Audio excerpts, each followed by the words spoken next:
കർത്താവിനോട് ഞാൻ ചോദിച്ചത് ഒറ്റ കാര്യമുള്ളൂ, ഒരു 15 വർഷമെങ്കിലും നീട്ടിത്തരണേ. ഞാൻ ചോദിച്ച ഒത്തിരി തന്നിട്ടുണ്ട്, എങ്കിലും 15 വർഷം എനിക്ക് എൻ്റെ കുഞ്ഞിനെ നീട്ടിത്തരണേ. കാരണം ഞാൻ പോകുമ്പോൾ ഞാൻ ഇവിടുന്ന് പോകുമ്പോൾ ദൈവസന്നിധിയിലേക്ക് പോകുന്ന ഞാൻ വിശ്വസിക്കുന്നു, അത്രമാത്രം വിശ്വസിക്കുന്നു. അവിടെ പോകുമ്പോൾ ഇവനാണ് എനിക്ക് വെള്ളം ഒഴിച്ചു തന്നു, എന്നെ യാത്രയാക്കും. പക്ഷെ ഞാൻ അവനെ ഇപ്പോൾ ചെയ്യേണ്ടി വരുമ്പോൾ അതെനിക്ക് സഹിക്കാൻ പറ്റാത്തൊരവസ്ഥയായിട്ട് മാറുന്നു. എനിക്ക് 3 കുഞ്ഞുങ്ങളാണ് ദൈവം തമ്പുരാൻ തന്നത്. ഞങ്ങളുടെ കടിഞ്ഞൂൽ പുത്രനാണ് ഇവിടെ മരിച്ചു കിടക്കുന്നത്. അവന് 1.5 വയസ്സായപ്പോൾ, ഞാനധികം ദീർഘിപ്പിക്കില്ല, 1.5 വയസ്സായപ്പോൾ വരെ ഒരു പ്രശ്നമില്ല, നല്ല ആരോഗ്യവാനായി, നല്ല ബ്രൈറ്റായിട്ട്, ഭയങ്കര ബുദ്ധിശക്തിയുള്ള, നല്ല വളരെ സമർത്ഥനായ ദൈവ ചൈതന്യം തുളുമ്പുന്ന ഒരു കുഞ്ഞായിരുന്നു. ഒരു 1.5 വയസ്സായപ്പോൾ ഒരു പനി വന്നു, അത് ന്യൂമോണിയായി.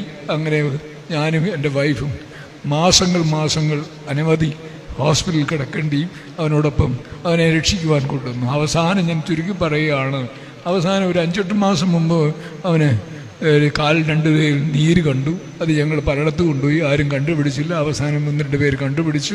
അവിടെ നിന്ന് ഞാൻ ശ്രീധര മെഡിക്കൽ സെൻ്ററിൽ ട്രിവാൻഡ്രത്തിലേക്ക് കൊണ്ടുപോയി.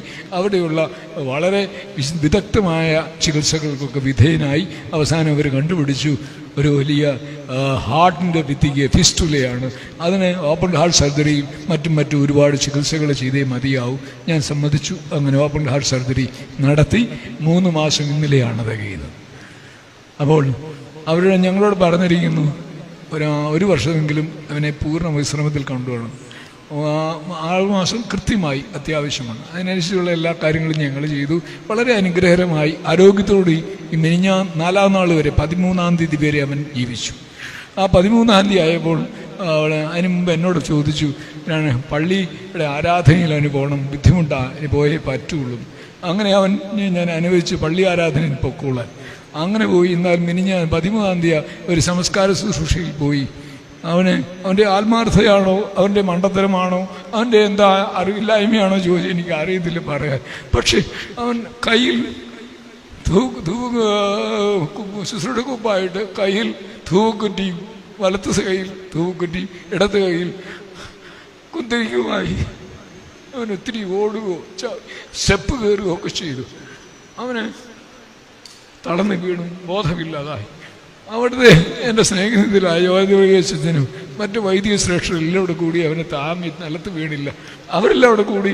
അപ്പം തന്നെ അവിടെ മൊബൈൽ